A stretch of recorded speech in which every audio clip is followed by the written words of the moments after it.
If you are receiving this, that's awesome. Okay, why can't you beat the Mandalorian in a race, eh?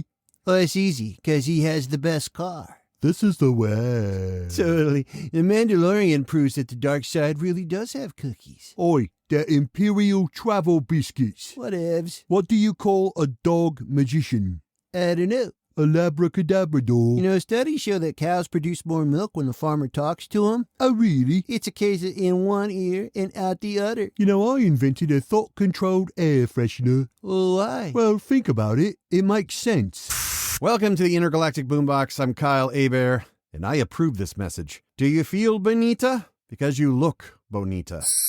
John Wick 4 is now in theaters, posting the longest runtime in the series, alongside a ton of great reviews. I won't be able to catch it till next week, as I will be in Anaheim at WonderCon, but I do love the franchise, and I can't wait to see Part 4. Sadly, just a couple days before the premiere, one of the supporting characters appearing in all 4 John Wick films, Lance Reddick, the concierge of the Continental Hotel, he passed away from natural causes on March 17th at age 61. Now, Lance had built up an impressive resume on screen in series like The Wire and Lost, and plenty of voice work in games like Destiny, Horizon Zero Dawn, Horizon Forbidden West, and his final role will be heard voicing Hellboy in the upcoming game Hellboy: Web of Weird. Not only an accomplished and beloved actor, he was one of us, aka Nerd. I was scrolling on TikTok the other day and I came across one of his videos. Not only was he in Destiny, he loved to play Destiny. So much respect. Lance Reddick, you will be missed. Time to give some props to the Sat Cats. These are the cats that spat some sats, Satoshis, within a Podcasting 2.0 app at newpodcastapps.com. You can customize little microtransactions. It shows support directly to the podcast in-app as you listen. Dreb Scott is a Sat Cat this week for 31,666 sats. Says, just boosting for the boost. Keep up the great work and say hi to Ken for me. Hey, Ken, Dreb says hi. High fives, Drew. Herbert, go join Mumford & Sons. Why? So I can yank the banjo out of your hand and beat you over the head with it.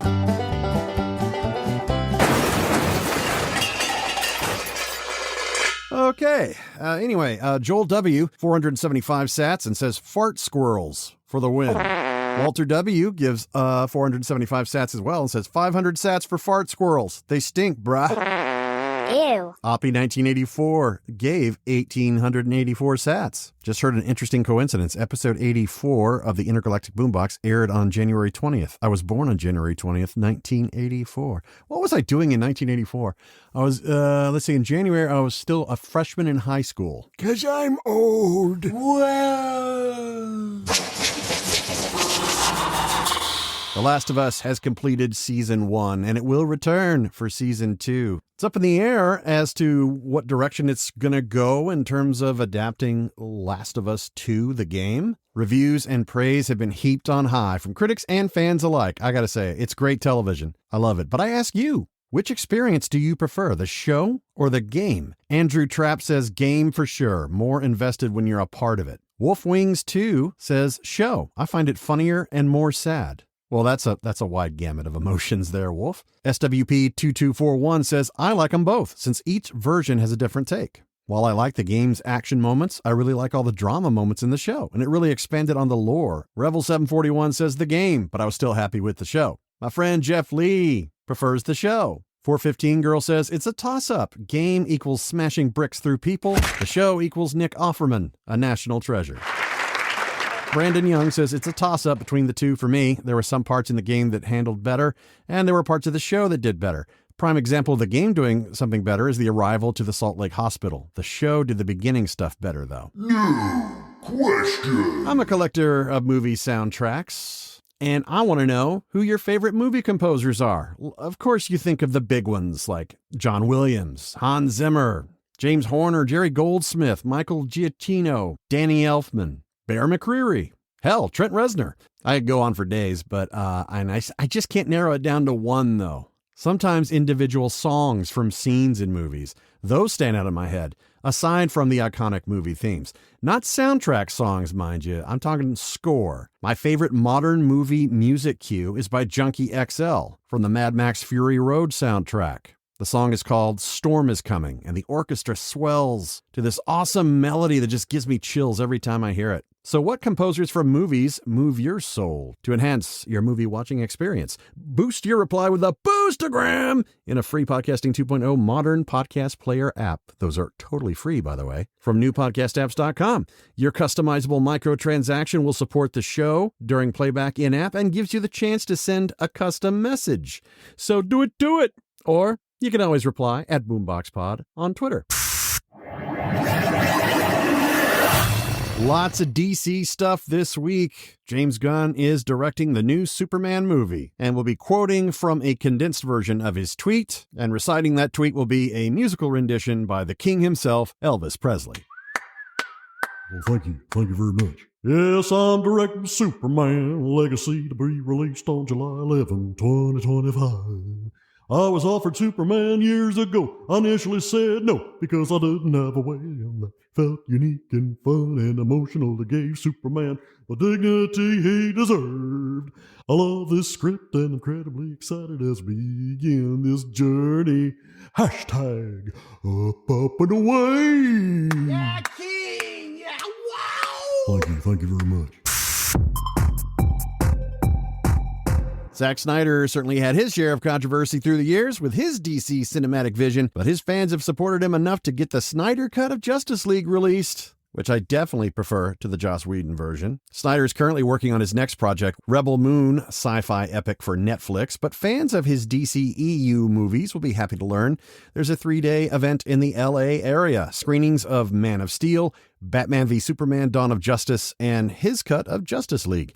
Each of the screenings will be followed by a Q&A panel with Zack Snyder. Whoa, now, Captain. What's the matter? You're promoting an event whose tickets go on sale the day this episode of the podcast drops, man. Your timey-wimey's all winky-wonky. Yeah, you make about as much sense as what Chiggles just said. I mean, honestly, I don't know if Dawn of Justice will sell out. You know what? That's fair. It's still geek news worthy, and who knows, maybe there'll be a couple tickets left after all. Right, like on StubHub. Scalpers are total jackwagons. I wonder if this SnyderCon event is an attempt to woo his way back into the new regime at DC with James Gunn and Peter Safran. Like if it sells out, he might get a shot at doing his own self-contained thing like The Batman or Joker 2. I'd love to see the apocalyptic future from the Snyder Cut of Justice League. I'd like to see how that plays out. You know, maybe an Elseworlds self-contained story. Elseworlds is DC's version of Marvel's What If. DC has enough nightmares, brosif. Yeah? People are way more into Cocaine Bear instead of Shazam Fury of the Gods. Yeah, and I heard Aquaman in the Lost Kingdom is literally drowning with his test screenings.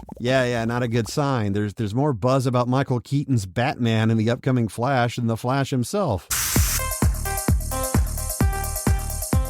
Speaking of Batman, a canceled, before it's even debuted, animated series has found its way to a different streaming platform. Originally announced for HBO Max just a couple of years ago, Warner Brothers Discovery has instead licensed Batman Caped Crusader to Amazon for not 1, but 2 seasons. J.J. Abrams, Matt Reeves, who directed The Batman, and Bruce Timm, you'll know his name from the original 90s animated series, they're all attached as producers. It's another weird move for Warner Brothers Discovery, pulling all sorts of strange shenanigans with their properties.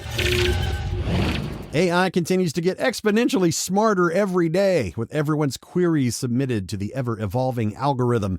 OpenAI has enjoyed quite the victory lap with ChatGPT, released last November and getting a lot of buzz all over the interwebs. And now they've announced GPT-4, the latest multimodal upgrade, which will supposedly weed out more of the inaccuracy bugs and creepy, scary, or unethical replies.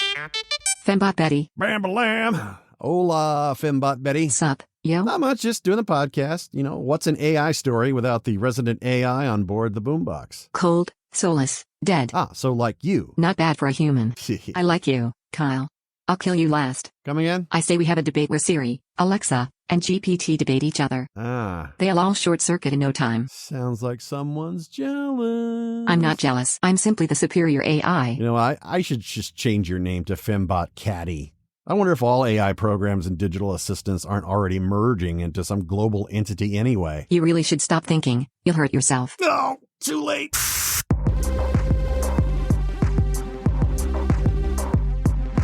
I mostly listen to streaming music, but over the past decade plus, I've gotten back into vinyl record collecting, kind of like rediscovering my childhood. The larger artwork, the memorabilia, the liner notes, the experience of putting the needle down on the record and just listening. I've got a Victrola Carbon Wi-Fi streaming turntable and Sonos speakers, and between repressings, rare originals, or box sets, this is not a cheap hobby. And the music industry is taking note. NPR is reporting that vinyl albums have outsold CDs for the first time since 1987. That's the year I graduated high school. 41 million albums versus 33 million CDs. Streaming is, of course, leading the charge with 84% of the revenue, but physical media, it's certainly holding on, just like in home video. Record pressing plants are struggling to keep up with the demand. Musicians owning such plants aren't totally unheard of, like Jack White, formerly of the White Stripes and now a very, very successful solo artist. I'm a big fan of his stuff and his record label. In fact, he's the one that kind of inspired me to get back into record collecting. His label, Third Man Records, not only for just bands on his label, but an actual pressing plant. Everything from indie to mainstream bands. And he's got more than one. And now Metallica are dipping their feet into the wax, as it were, as the band has entered a partnership with Furnace Record Pressing, who have churned out the band's mini box sets alongside a diverse range of acts, which will continue. Alongside Metallica, whose latest album 72 Seasons will release on April 14th on digital, CD, cassette, and mini vinyl color variants. Delicious.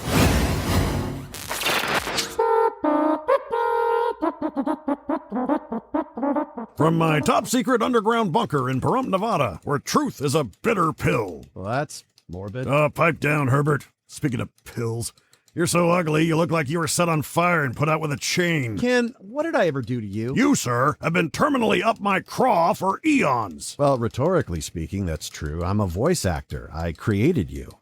You seriously need a shrink. The one in Beverly Hills? Dr. Everything will be all right? No, Dr. Muzak. You're about as soft as elevator music. Ken, you're a figment of my imagination. Oh yeah? Well, I hate figs. Anyway, it's time for all the news you can't use. Page 1. Society marches to the beat of technology and throbbing, obnoxious noise Gen Zers call music. But some companies still embrace old school. Chuck E. Cheese has some locations where the animatronics still use floppy disks.